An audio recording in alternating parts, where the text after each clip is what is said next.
PSY 406 lesson 42 standardized testing, preparing for test.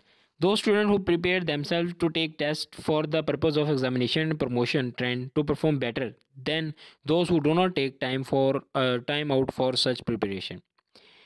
इसके अंदर कुछ पॉइंट्स हैं। कह रहा है कि टेस्ट मटेरियल के साथ फेमिलियरिटी होनी चाहिए, बंदे को पता होना चाहिए कि टेस्ट किस तरह का आएगा।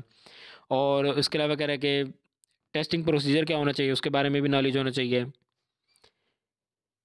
who have extensive experience in taking standardized test perform better in such test, यानी कि जो पहले से जिसके पास एक्सपीरियंस होता है टेस्ट को परफॉर्म करने का, वो अच्छे तरीके से परफॉर्म करते हैं। सेल्फ कॉन्फिडेंस की भी ज़रूरत होती है इसके अंदर। और कह रहा है कि सेम क्वेश्चंस के साथ अगर फेमिलियरिटी होती है, इंसान जानता है सेम उसी तरह किस्म के क्वेश्चन आते हैं जो उनको उसने पहले पढ़ा होता है, तो वो स्टूडेंट्स की एग्ज़ाम के अंदर बहुत ज़्यादा हेल्प करते हैं।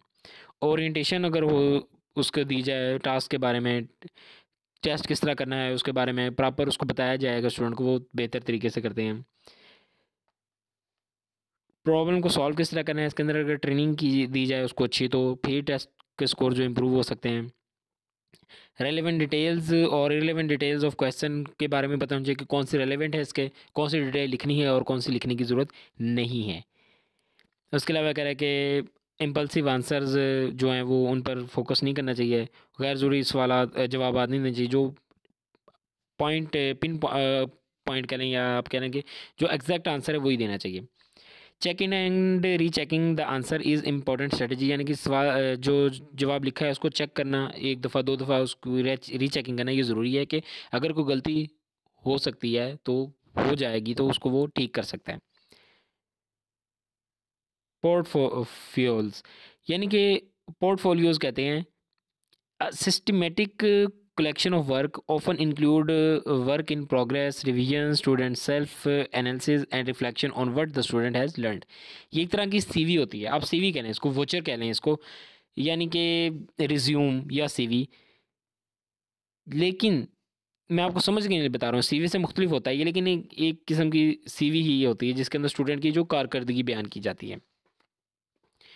फॉलोइंग स्टेप्स में शो हो आ पोर्टफोलियो में बी क्रिएटेड, किस तरह क्रिएट कर सकते हैं। इसके अंदर कह रहा है कि student should be involve in selecting the piece that will be included in the portfolio.